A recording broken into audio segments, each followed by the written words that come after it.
cirujanos. Entonces me puse a chusmear un poco, de hecho lo tengo acá en el teléfono, lo que fue el último congreso de la Asociación de Cirugía Argentina. Vamos a mirar. Y acá me bajé lo que sería, fue en octubre del año pasado, seguramente muchos habrán estado, y tengo, bueno, una cantidad, acá pueden ver, ¿no? Todas estas actividades, cantidades, cientos de actividades como en cualquier congreso, de los que yo voy también. Y lo que es notable, no es que me llame la atención, pero digo, quizás sí sea notable, es que por supuesto que está lleno de técnica. Es un congreso que se basa en la técnica, y es entendible, digo, todo el mundo se puede dar cuenta que quien opera más, no sé, abdomen o trauma o cabezas o vaya a saber qué, siempre quiere ir profundizando la técnica. Ahora les voy a contar una historia, vamos a arrancar quizás desde otro lugar. Ustedes saben que, no sé si alguien juega al tenis acá, Gaudio, al igual que Coria, por ejemplo, eran dos tenistas que tenían una posibilidad, digamos, un pronóstico de estar en el número 1 por la técnica, sobre todo Gaudio. Los que saben, no es mi caso, pero los que saben cuentan que Gaudio era un tipo sublime en la técnica. Así que él no debería haber ido a muchos congresos de técnica, pero si ustedes recuerdan un poco la historia de Gaudio, él tenía otra cosa que era su punto débil, y era su cabeza. No eran sus piernas, no eran sus brazos, no era justamente el revés, no era el saque como le pudo haber pasado a Coria, sino su cabeza. Quizás recuerden de algunos partidos en los que en pleno desarrollo del partido se ponía a gritar, y gritaba, ¿por qué me pasa esto? Y se volvía loco, la cabeza lo iba confundiendo, la cabeza lo iba mareando a tal punto que perdía los partidos y los perdía de manera insólita. Aún así, como tenía una gran técnica, llegó incluso a ganar un Grand Slam, que se lo ganó justamente a Coria.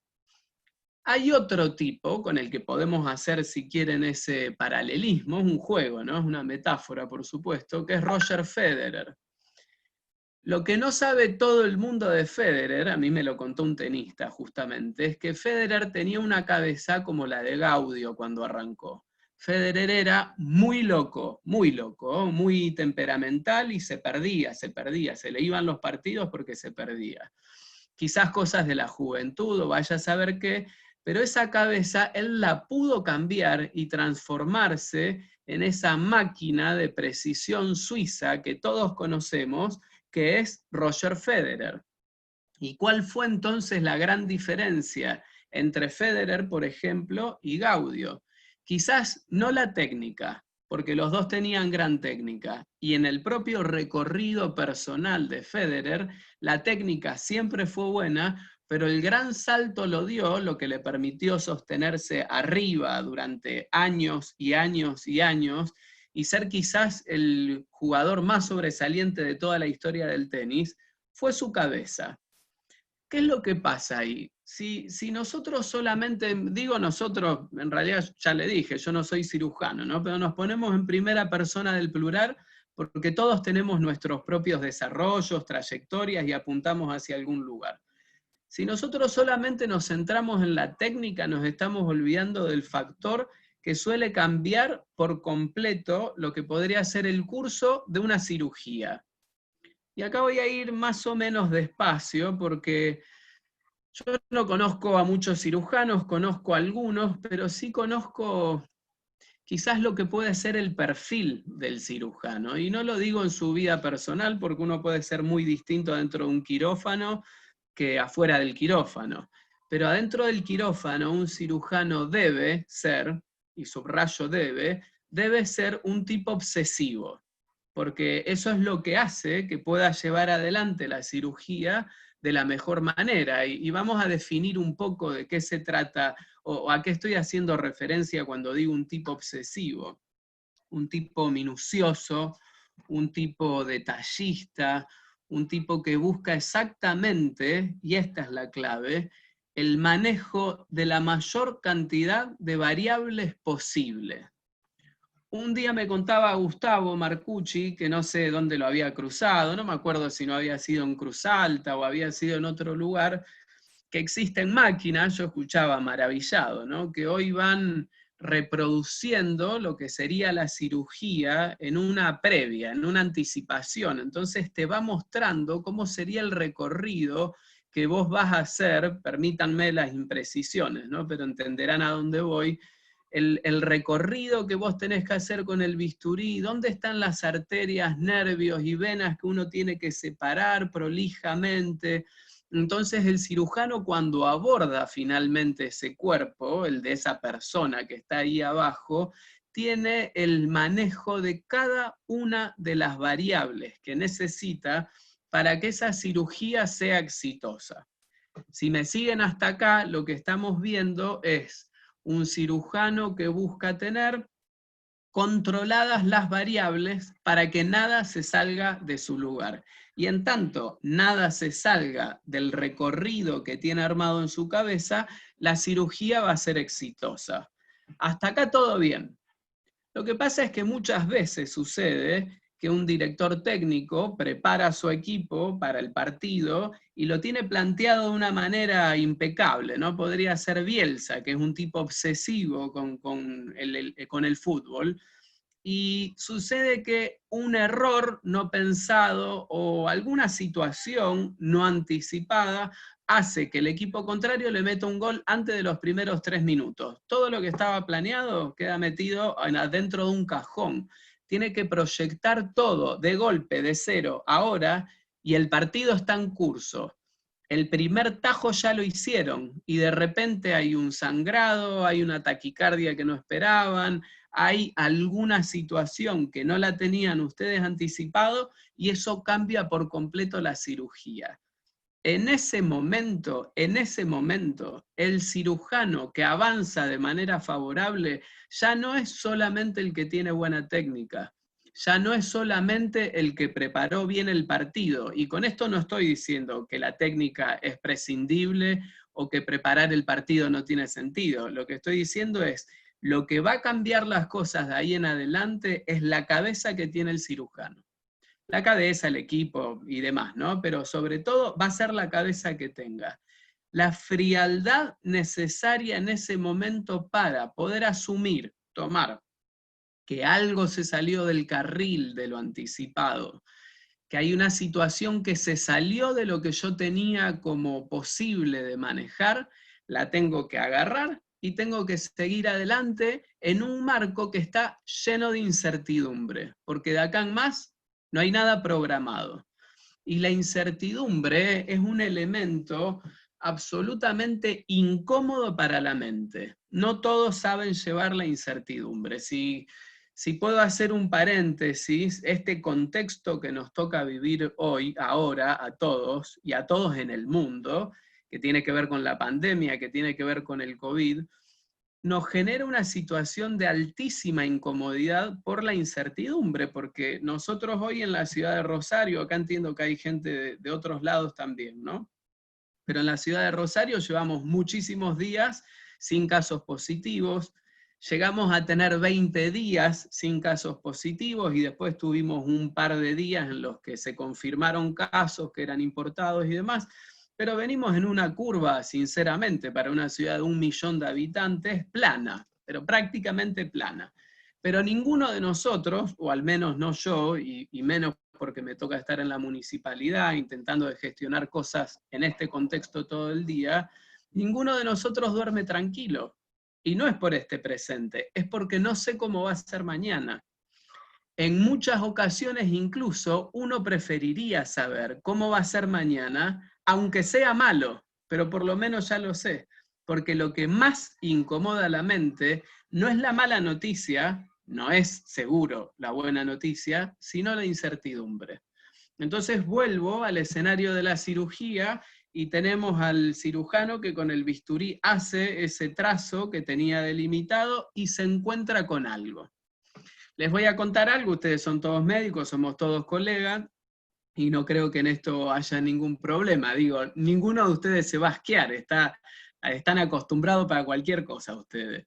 Cuando Gustavo Marcucci la opera a mi mujer, que estaba embarazada de 5 meses, se encuentra con algo que por supuesto no esperaba, porque los estudios de imágenes que se habían hecho hasta ese momento no nos daban ninguna claridad, veníamos de días de mucho sufrimiento, de muchísimo dolor, y Gustavo entra sin saber con qué se iba a encontrar, y lo que se encontró no estaba muy bueno, pero con esa frialdad quirúrgica, él pudo ir resolviendo cada una de los pasos que fueron necesarios para que eso salga de manera impecable. Nació Anita al tiempo, a los 4 meses, ¿no? Por supuesto, pero nació impecable, Belén impecable, la cirugía fue impecable. ¿Y por qué lo fue?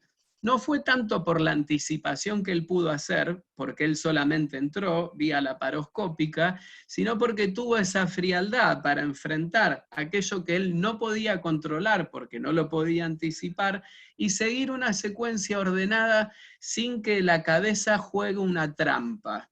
Ahí volvemos a Gaudio y los partidos perdidos por la cabeza que lo engañó.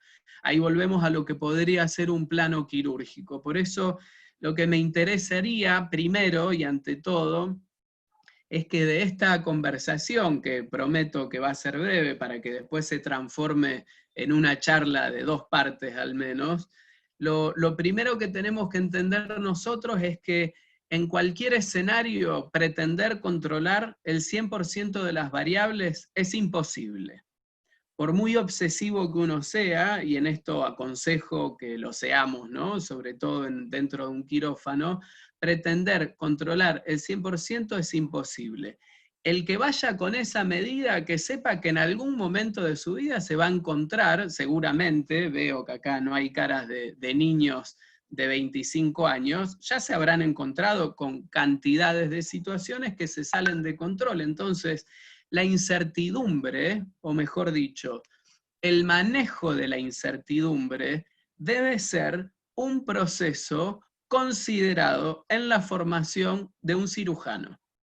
Técnica, todo bien. Congresos llenos de técnica, todo bien. Pero ¿sabrá quién, de todos los que están acá, somos 74 participantes, sabrá quién, en vez de tener que profundizar en la técnica, cómo hacer con esto, cómo hacer con lo otro, que deba profundizar acá? Porque en todos los casos, y diría subrayado, en todos los casos, la diferencia la hace el control que se tenga sobre la cabeza y no solamente la técnica. Así que acá a lo que invito es un lugar muchas veces poco recorrido por los colegas cirujanos, que tiene que ver con todo lo que nosotros tenemos acá adentro, que se escapa mucho de esos parámetros científicos que tanto nos gusta manejar. Los laberintos de la mente van por otro lado, los laberintos hay que explorarlos, son todos únicos, son todos irrepetibles, no se pueden dibujar en un mapa como hacemos con el árbol arterial, no hay nada parecido en la cabeza de Luciano Belizán, de Germán Giacosa, de Oscar Scabuso, de Javier, no hay muchas cosas parecidas.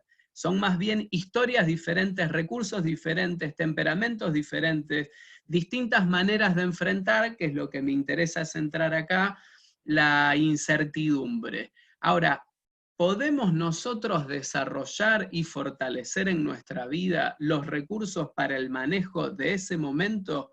Sí.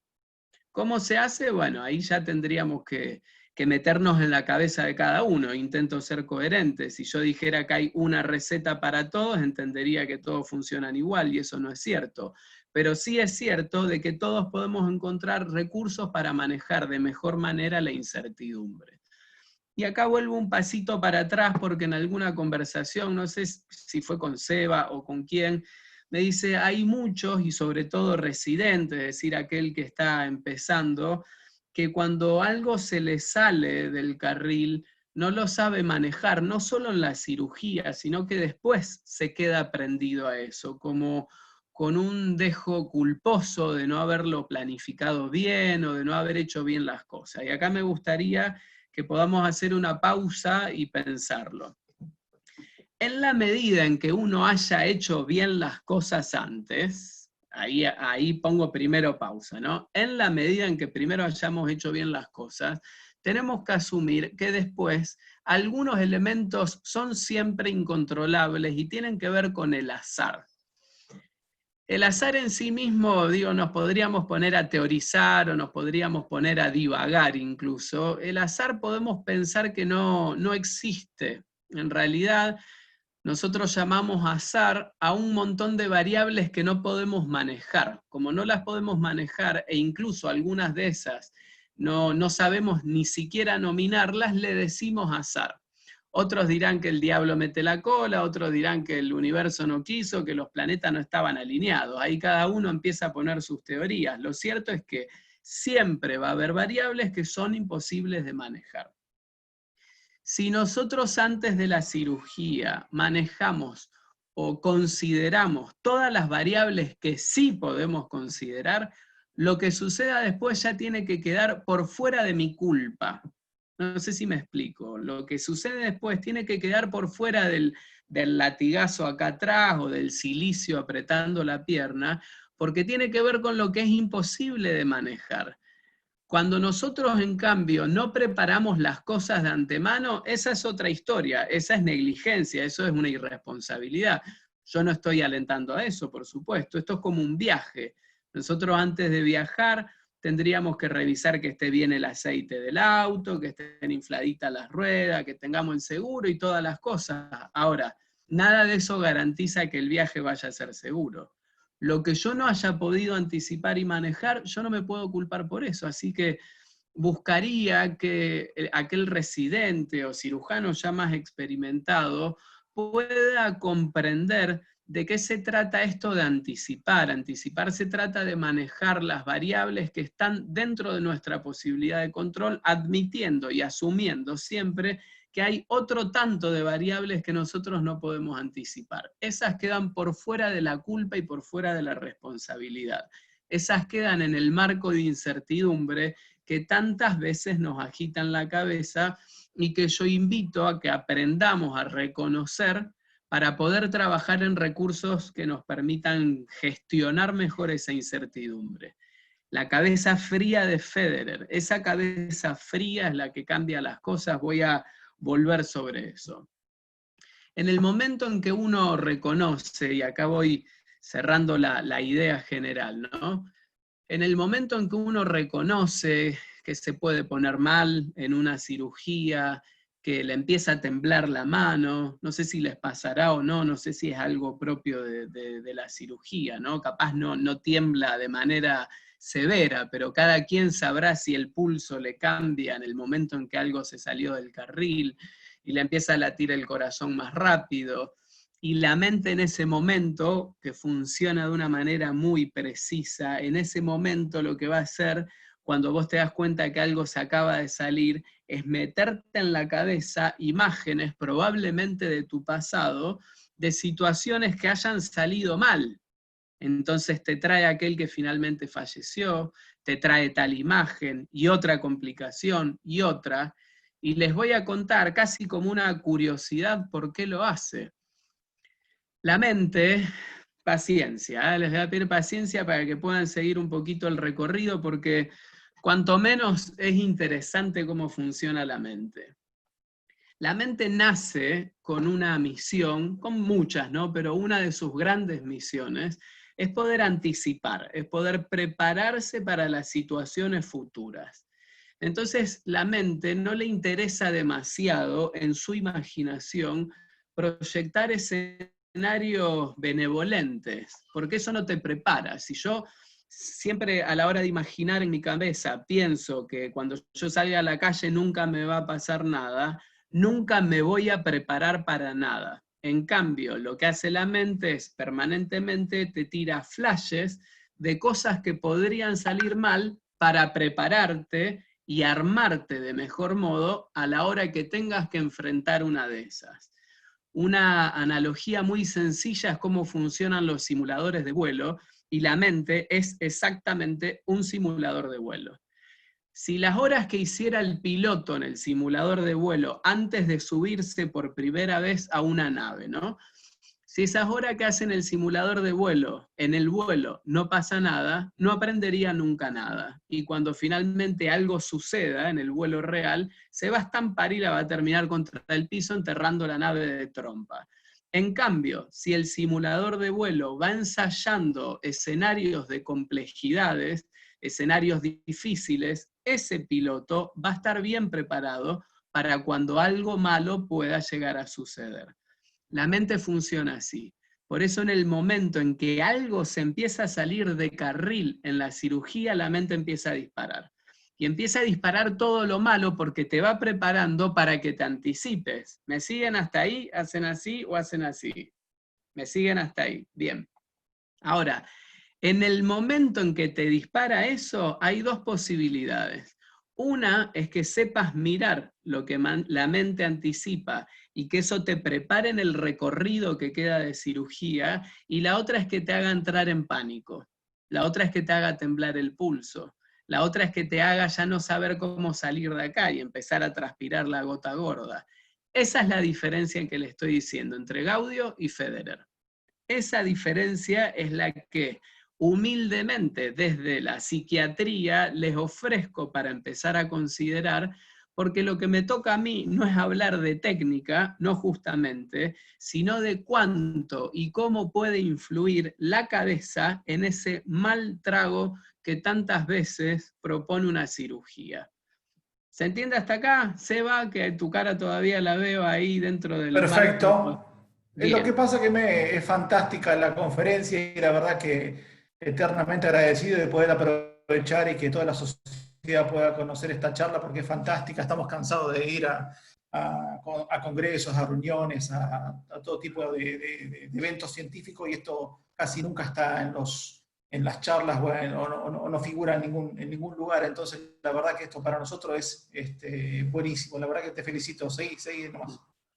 Bueno, una sola cosa nomás y les voy pidiendo que quien quiera o compartir o anotar en un papelito algo que se le acaba de encender en la cabeza, que lo haga, porque invito ahora a que nos pongamos a conversar un poco. Tampoco creo que un día a esta hora, siendo ya casi las 8:20, dé para meter mucha más teoría. Tal Soy de cual. los que creen que una idea que queda bien prendida es suficiente. Intentar de ir por mucho más, lo único que hace es que se pierda la idea gruesa que yo quería transmitir. Nuestra Me queda idea, un Lucas, ¿cómo elemento, andas? Dale. me queda solamente un elemento que en este contexto me gustaría transmitir, y me gustaría ponerlos en un lugar que suele ser difícil. Suele ser difícil para el varón por una cuestión cultural, y entiendo que suele ser difícil probablemente para el cirujano por la especificidad que tiene su área, que tiene que ver con mostrar, o sea, tiene que ver con demostrar la propia vulnerabilidad. Es una palabra que tantas veces incomoda porque nos han educado en general a que el hombre macho, el hombre no llora, el hombre no tiembla, el hombre no tiene miedo, al hombre no le pasa nada, no sé por qué o de dónde salió esta historia, pero pareciera que el que se muestra vulnerable es cagón. Cada uno se le va a ir ocurriendo las palabras, ¿no? Pero yo podría pensar: no seas cagón, no seas maricón, no seas flojo, no seas flojo. Si sos flojo, entonces no va a llegar a ningún lugar. Y yo lo que querría es trocar un poco esa concepción de la palabra vulnerable, porque en ese momento lo que podría pasar con cualquiera de ustedes, cirujanos en este caso, es que intenten frenar, mostrar esa vulnerabilidad que para mí es claramente una fortaleza. Les voy a dar vuelta a la historia. ¿Por qué? Quien sabe demostrar su propia vulnerabilidad, lo que está haciendo es demostrar su fortaleza. Quien en cambio lo que busca es esconder su vulnerabilidad, no sea cosa que piensen que soy flojo, está mostrando una debilidad que va a hacer que nunca trabaje esa vulnerabilidad. Reconocer las propias vulnerabilidades nos permite avanzar, nos permite crecer. Entonces me gustaría en este mismo acto y contexto que aquel que pueda empezar a reconocer que existen momentos en los que la incertidumbre, cuando algo se sale de carril, hace que el corazón se ponga un poquito más agitado, hace que la cabeza empiece a marear, hace que las cosas no fluyan como venían fluyendo, que entienda que eso es un rasgo esencialmente humano, que nadie no puede tenerlo, y que el que lo reconoce está dando el primer paso, siempre necesario, para crecer. Y en cambio, el que no lo reconoce porque no quiere decirse a sí mismo o no quiere que alguien lo vea como un flojo, ese no va a crecer.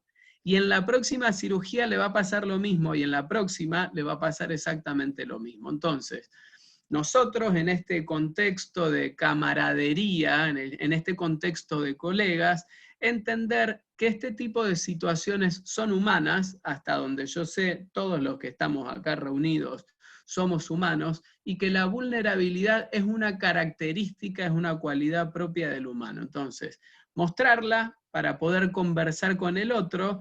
Estoy seguro que con un Negroni de por medio, como el que hace acá el compañero que estuvo adelante, todos vamos a confesar las nuestras, porque esto siempre es así, ¿eh?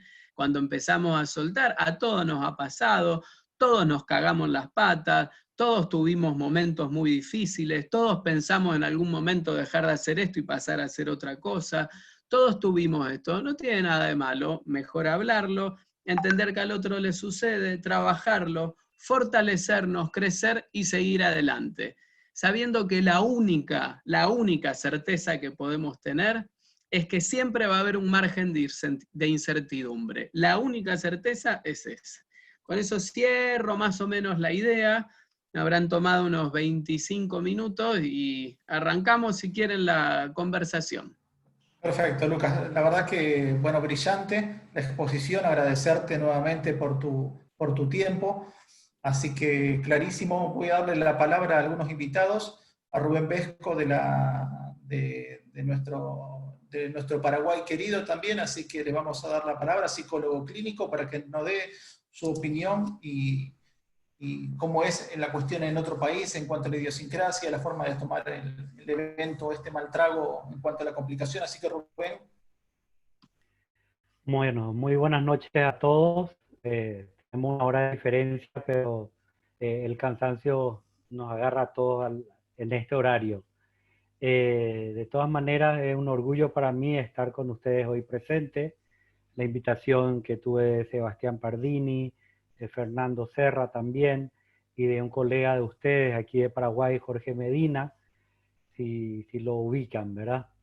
Y me llegó realmente, así como estaba diciendo Lucas, encantado también, así, de arriba, así, de sopetón nos tiraron al frente, ¿verdad? Y la teníamos que sacar igual, y la vamos a sacar igual. Lo que estábamos escuchando de Lucas me pareció algo muy esclarecedor y me siento también de alguna forma en sintonía y eso me tranquiliza que por lo menos aquí en la zona todos tenemos una mirada mucho más humanista de lo que implica este trabajo en el que todos estamos inmersos. Y también, como estaban diciendo algunos colegas y Sebastián también, la salud mental es necesaria. Debemos hacernos cargo de nuestra salud mental, no solo de lo técnico, sino que tenemos que cuidar esa parte. Sí, yo agradezco de alguna forma al COVID en este aspecto, porque aquí en Paraguay por lo menos, y creo que a nivel mundial, los gobiernos y la gente se dio la vuelta a mirarle al personal de blanco, ¿sí? O sea, hoy existe a la vista de todos el personal de blanco, donde el rey de los países es el Ministerio de Salud, ¿sí? Entonces, por eso yo estoy también de alguna forma más tranquilo el hecho que tengamos en consideración a la salud del personal de blanco y acompañando también a esta situación, hacernos cargo de lo que estamos pasando. ¿Qué significa hacernos cargo? Hay unos mandatos muy fuertes, como estaba explicando Lucas también, que tienen ustedes cuando están trabajando con seres humanos, ¿sí? Estuve sondeando a algunos colegas suyos aquí donde hablan que en algunos casos ya cuando está presente también hasta la muerte en el ejercicio profesional, ha dejado de ser ya admitido como un fenómeno natural y necesario del ser humano, ¿sí? Donde es un fracaso cuando llega esta situación, cuando se nos complica una situación y se considera un accidente como un signo, como estaba diciendo, me siento impotente, ¿sí? Y que es preciso olvidar. Es preciso olvidar y ahí es donde tiene que entrar la razón, donde ustedes tienen que continuar su trabajo.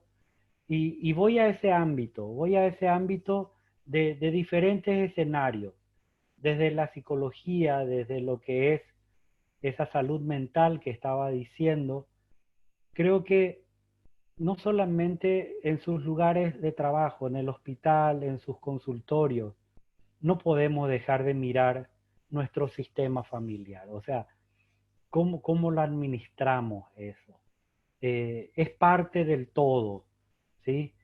Con nuestros amigos, algunos me dicen, no lo podemos llevar a la casa, ellos no nos van a comprender esta situación por la cual ese mal trago lo hemos pasado en el día de hoy, o lo vamos pasando durante varios días con esta situación. Por suerte aquí en Paraguay, digo por suerte, la mayoría de los casos infectados están en los albergues, no están en los hospitales. Hay muchísimas camas libres y, y ese médico que está en primera fila está todavía atento.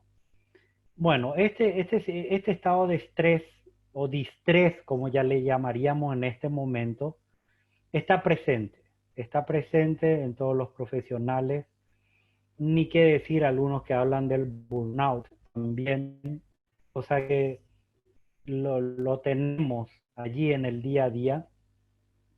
Y me gustaría que ustedes hagan conciencia de ese trabajo de control, como dice Lucas, que me parece maravilloso, de hacer consciente de que estas cosas ocurren y lo tengo que saber administrar de alguna manera. ¿Y con quiénes hablamos? Tenemos que hablar con nuestros pares. Aquí los reunimos en grupo, donde se reúnen por lo menos una vez a la semana, porque son los que pueden hablar en este idioma. ¿Sí? Acá hablamos todo el mismo idioma, dicen. Entonces nos sentimos más cómodos y no lo llevamos a la casa como hay muchos que no lo quieren hacer. Afecta todos nuestros roles, porque acuérdense que uno de nuestros roles es el profesional y todos los otros roles con los que tenemos que cumplir también se ven afectados. Es una mochila muy pesada y no entrar, cierto, en el autoflagelo. Es una mochila muy pesada nuestro ejercicio profesional. Y bienvenido el hecho que hoy me hayan invitado, que le hayan invitado a Lucas, que se hayan visualizado como en la necesidad de controlar este estado emocional, que si nosotros mismos no nos hacemos cargo, es difícil que los demás se hagan cargo de nosotros, ¿sí? Entonces en intervención en crisis lo llamamos, vamos a reunirnos entre nosotros. Hoy aprendimos unos tragos, porque ¿qué pasa? Del momento en que no tenemos, sí, ya que no tenemos el de no llevar a algún lugar para desahogar esta impotencia o esta situación, como estaba diciendo también Lucas, nos desenfocamos y estallamos y entramos en vicios y en descontrol para poder equilibrar un poco ese estado tensional en el que se encuentra. No sé, Sebastián, me dijiste 5 minutos, me está ganando. Perfecto, muchísimas gracias. Sí, sí, tengo muchísima gente que queremos que quiero escuchar, participe, así que, quiero por escuchar eso. favor, le vamos a dar la palabra ahora a Bien. Miguel Álvarez, cirujano de la ciudad de Rosario, de Centro Médico IPAM y del Hospital Español. después vamos a darle la palabra a otros colegas también que están participando, así que Miguel, pues. ¿Me escuchan? Perfecto, Miguel. Bueno, ante todo mis felicitaciones a Luca y a Rubén, que estuvieron hablando recién, y gracias a la Sociedad de Cirugía Rosario bueno, por invitarme a hablar y por encarar este tema, ¿no? Yo estaba, un tema que me encanta particularmente, hablo mucho con los residentes. Yo lo escuchaba a Lucas hablar de que tenemos que tener frialdad, que la cabeza no nos juega una mala pasada, que no todos los cirujanos perdón, no todas las personas como Gaudio en su momento supieron llevar adelante la incertidumbre, con Coria, perdón. Eso creo que es innato al cirujano, ¿no? Yo en la época que hacía terapia, el terapeuta psicólogo me decía que los cirujanos tenemos una personalidad muy bien definida. Cabeza fría y manejo de las cosas rápidamente, tomar decisiones rápidas. Sí, todo eso es muy lindo, ¿no? Ahora, a nosotros no se nos enseña en la facultad cómo manejar eso. Yo siempre le digo a los residentes que nosotros le estamos dando un arma y que hay que saber usarla. O sea, nosotros le enseñamos a operar, humildemente le enseñamos lo que sabemos de operar de cirugía y estamos dando un arma. Esa arma puede matar, pero también se puede disparar para atrás. Entonces, yo escuchaba hablar de todo lo que pasaba en la cirugía, la cabeza fría de Gustavo Marcucci en una operación que ya sabemos que la tiene muy bien y puede solucionar, creo que cualquier cosa que se le presente. Pero el problema está en qué pasa con el cirujano cuando tiene el mal trago. En la charla o sea, el título era ¿Cómo transitar el mal trago una complicación? En el medio, en la cirugía, o la arreglamos o se nos muere el paciente. No es muy largo el tema. Ahora, el problema está en qué pasa con la cabeza del cirujano y con la familia del cirujano cuando le pasó algo y después llega a su casa. ¿Cómo lo arreglamos? Insisto que no nos enseñan eso nosotros. Yo me acuerdo de un congreso en el cual estaba acá en la Sociedad de Cirugía Rosario, en el Círculo Médico, que presentamos la lesión quirúrgica de vía biliar, un caso muy complejo y demás. Bueno, el cirujano que había hecho la lesión de vía biliar llamó a otro cirujano más viejo para que la arreglaran, y bueno, y la pudieron arreglar. Y en un momento dado la charla derivó en que, o sea, el auditorio se puso a discutir en que la vía biliar era mejor suturarla con material irreabsorbible o con material reabsorbible. Yo estaba pensando, digo, pucha, bueno, terminaron eso y yo tímidamente levanto la mano y le digo, bueno, muchachos, todo bien, el cirujano le hizo una macana a la vía biliar, ustedes la arreglaron, pero ¿qué le dijeron a la familia de la paciente cuando salieron? Me acuerdo que estaba Pecolge delante mío, Juan Pecolge, en la mesa adelante, en la fila adelante, y me miró como diciendo, mira lo que vas a preguntar. Y sí, porque yo quería saber cómo, o sea, cómo encarar la situación, porque para nosotros está el hecho de la complicación, el hecho de hablar con la familia, para que la familia dejarla tranquila lo más posible y que no nos haga un juicio de mala praxis, y después llegar tranquilos nosotros a nuestra casa. ¿Cómo hacemos? O sea, está muy bien que en la cirugía tenemos que tener la cabeza fría, tenemos que tener, como decía Lucas, entender que hay variables que no las podemos controlar. Nosotros operamos y después, bueno, creemos que va a salir todo bien, pero bueno, a veces no es así. Y bueno, eso en la facultad a nosotros no se nos enseña. O sea, por eso tenemos que preparar a nuestros residentes para que no solamente sepan operar bien, sepan mover bien las manos, sino que sepan pensar bien, sepan hablar bien con los pacientes, con la familia, y sepan llevar bien adelante a los residentes su propia familia. O sea, tener el placer de estar con su familia, como decíamos, tomar un buen trago. Como loco, llegaste mal a tu casa, te pasó una macana, ¿cómo haces para el día siguiente tener que volver a operar a lo mejor otro caso más complejo y tener la cabeza fría como la tiene Federer?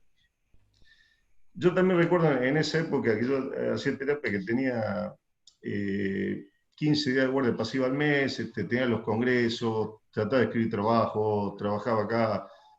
Y el terapeuta me dice, ¿y usted qué pretende con todo eso, con todo ese trabajo? Yo le decía, humildemente yo pretendo llegar a ser el mejor cirujano que yo pueda ser. Y el psicólogo me dice, bueno, pero para eso usted tiene que estar bien, usted tiene que estar feliz. Y eso en la facultad no nos enseñan. Por eso me parece muy importante enseñar a los residentes y enseñarnos a nosotros mismos, ¿no es cierto? Que para hacer lo que hacemos todos los días, que es enfrentar a veces, bueno, no solamente la enfermedad, enfrentar la muerte, saber tener la cabeza fría, saber cómo tenemos que encarar eso, tenemos que estar bien nosotros. Por eso le digo a los chicos, bueno, ustedes salieron de cirugía, te fue bien, te fue mal, pudiste, hiciste lo mejor que pudiste. O sea, estudiar para ser el mejor cirujano que vos puedas ser. Pero cuando llegues a tu casa, está bien, agarrate un trago, agarrá un Negroni, agarrá lo que hizo Pedro, fantástico, pero agarrá a tus hijos, dale un beso, agarrá a tu esposa, dale un beso. ¿Me entendés? Que a los hijos no solamente hay que quererlo, hay que decirle que los queremos, ¿no?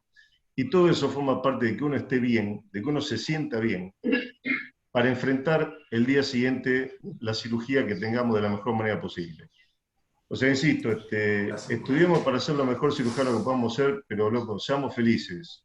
Yo creo que todos los que estamos acá, todos somos cirujanos por algo, porque nos gusta operar. Somos felices con eso, nos divierte el quirófano.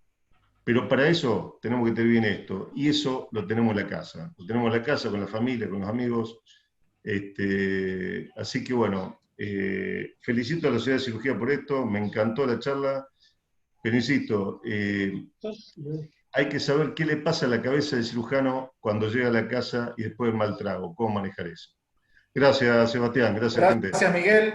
Lucas, Gracias. vamos a darle la palabra a unos colegas que la idea era también hacerlos participar por qué pasaba en las ciudades más chicas, qué pasaba en las ciudades más chicas, cómo era la problemática, si era distinta a lo que vivíamos nosotros en una ciudad más grande. Entonces, le vamos a dar la palabra a Diego Fenoglio, que es de la provincia de Córdoba, de Morteros, para que nos cuente y nos explique a ver cómo es la vivencia dentro de un pueblo, de una ciudad un poco más pequeña, más chica, cómo es el tránsito de esta complicación o de este paciente complejo, complicado en el pueblo. A ver que nos cuente un poquito, Diego, adelante. Hola, Sebastián. Hola. Bueno, muchas gracias por la invitación, a vos, a Fernando. La verdad que es un tema muy importante. Nosotros acá en el interior, a pesar de que uno se ha formado en las ciudades grandes, a mí me ha tocado estar en Córdoba haciendo la residencia, después hice un pasaje por Buenos Aires y uno ve la realidad en estos pueblos de una manera diferente. Y se tiene que preparar con la misma experiencia, con los accidentes, con los errores a veces que uno puede llegar a tener, ¿no es cierto? Todo relacionado con la cirugía y sobre todo en los lugares chicos lo que uno aprende es el manejo con la relación médico-paciente. Acá nosotros en una ciudad tan chica como de 20.000 habitantes, a pesar de que estamos muy bien respaldados por la parte del sanatorio donde trabajamos, en la parte privada. Somos 4 cirujanos nosotros aquí que nos respaldamos, trabajamos en equipo, pero el principal problema que a veces uno afronta es la realidad con una sociedad pequeña y nos conocemos todos, esa es la verdad.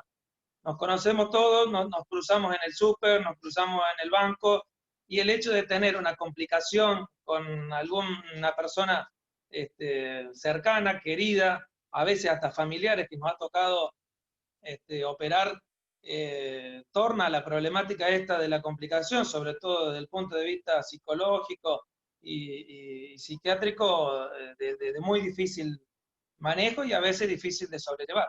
Por eso nosotros aquí nos respaldamos mucho entre nosotros, los 4 que trabajamos mucho con la interconsulta ante una posible complicación, lo valoramos entre los 4, pedimos opiniones con la gente de más experiencia, como por ejemplo muchas veces lo hemos hecho con Fernando Serra, o con compañeros de residencia en Córdoba o donde fuere. más o menos esa es la vivencia que nosotros tenemos acá en una ciudad chica. La sensación que muchas veces nos queda y la presión que tenemos es como que uno no se puede equivocar, no puede tener complicaciones porque te marcan. Incluso hoy mismo con las redes sociales nos ha tocado, desde Facebook, del Instagram, te pegan como si fueses un delincuente muchas veces, y a veces la gente no entiende que o el caso es un caso que llegó complicado y uno hizo lo que pudo, y a veces la complicación o las cuestiones adversas ocurren más allá de que uno las pueda manejar de la mejor manera, ¿verdad? Excelente, Diego. Bien claro. Lucas, quiero aprovechar para hacerte una pregunta del chat que nos parece muy interesante, de un colega cirujano también de la ciudad de Rosario, que nos dice, es muy frecuente de escuchar una frase en la que todos los cirujanos decimos, se me complicó tal o cual paciente, y raramente decimos, se complicó el paciente. O sea, ¿qué puedes acotar a raíz de esa famosa frase que se escucha en todos los pasillos de quirófano y de un sanatorio, un hospital? La verdad que me gustaría que nos explique un poco esa forma de expresarnos que tenemos.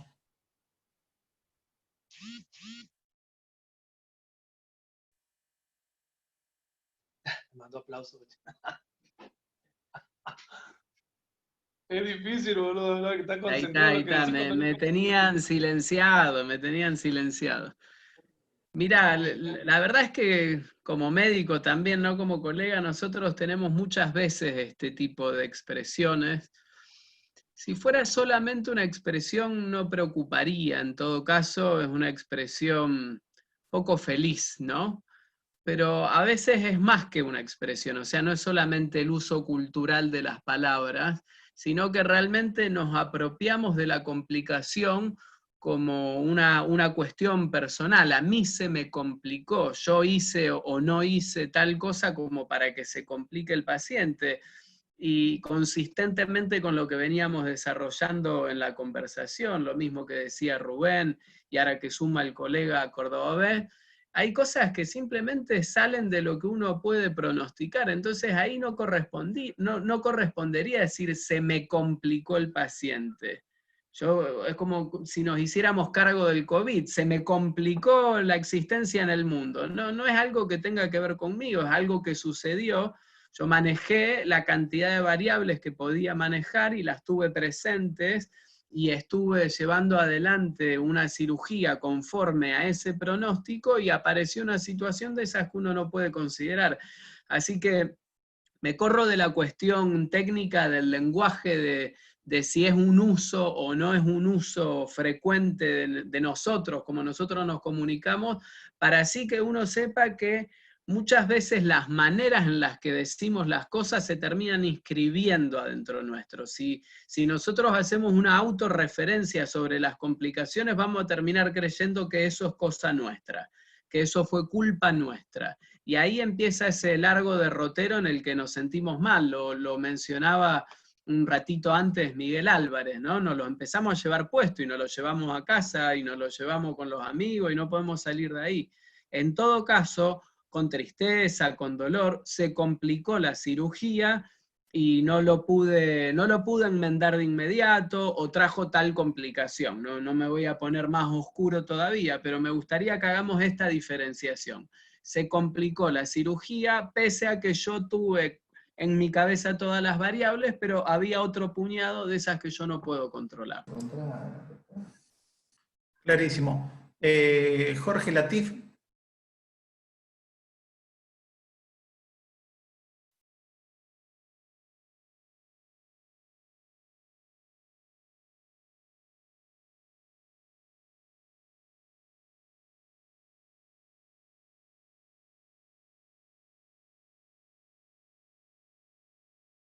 Jorge Siribe.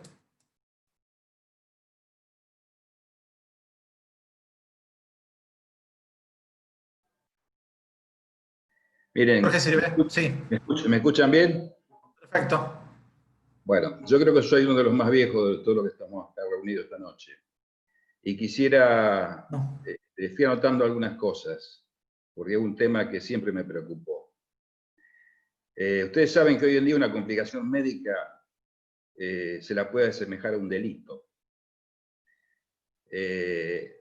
Y así como uno al delito lo puede prevenir, es muy importante tratar de prevenir al máximo las complicaciones y las consecuencias que eso pueda tener. Si bien el cirujano debe tener un temperamento especial para afrontar circunstancias límites, debe ser muy humilde. Y cuando algo se le está por complicar o no sabe qué hacer, debe pedir ayuda, incluso a cirujanos más jóvenes, por un lado.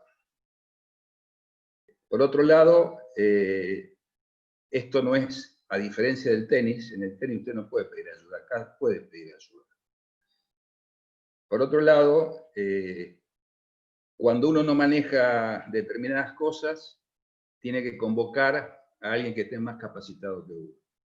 Incluso tiene que derivar un paciente si usted no está totalmente capacitado para poder resolverlo. Y tiene que ofrecerle la posibilidad de una segunda opinión antes de tomar una decisión de una cirugía importante. Y por otro lado, también,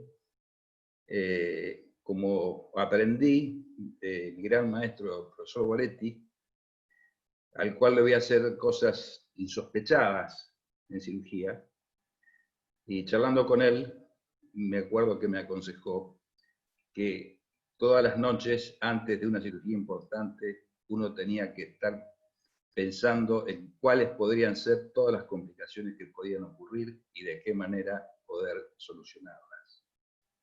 Así que creo que estos consejos a mí me han servido muchísimo y lo he puesto en la práctica miles de veces. Y por otro lado, es muy importante también, a pesar de que uno esté seguro de lo que va a hacer, hablar claramente con la familia, hacerle firmar un consentimiento informado, pero bien informado, para que queden las cosas muy claras antes de que se lleve a cabo la cirugía. Muchas gracias.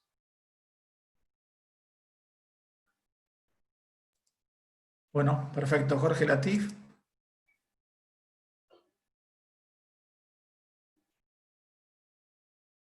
Huerta, ¿alguno tiene una pregunta? Miguel Álvarez.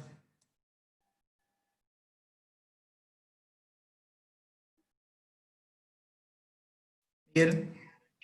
Ahí está. No, yo quería hacer un pequeñísimo aporte a lo que dijo el doctor Siliver recién. Yo tuve la suerte de conocer al doctor Juan José Boretti, que fue el maestro de todos los residentes del Centenario y de y gran parte de la Argentina, ¿no? ¿Yo? Y me acuerdo que él nos dijo dos cosas fundamentales, ¿no? Pero una era siempre el buen cirujano, perdón, el buen médico tiene que ser buena persona. Si no, nunca va a poder ser buen médico. Es una cosa que me quedó grabado y creo que Silvia la dijo ahí, ¿no? Y siempre, bueno, por supuesto, está el tema de la mala praxis, que es para hablar largo y tendido, no me voy a meter en eso, pero bueno, de nuevo felicito a los organizadores de esto, porque la verdad que es un tema que, insisto, es apasionante. A nosotros nos enseñan cómo operar y muy poco cómo hablar con los pacientes, y no nos enseñan qué hacer cuando llegamos a casa y no fue mal.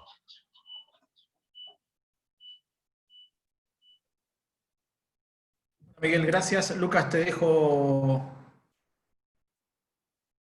la palabra final para que nos deleites nuevamente con alguna frase para que nos podamos tomar un buen trago después de esta conferencia, y dalo por hecho que el viernes desde la Sociedad de Cirugía Rosario te vamos a mandar tragos. A través de Pedro, por supuesto, que le agradecemos enormemente, que un crack en la barra hizo 3 tragos fantásticos. Así que Lucas, por favor.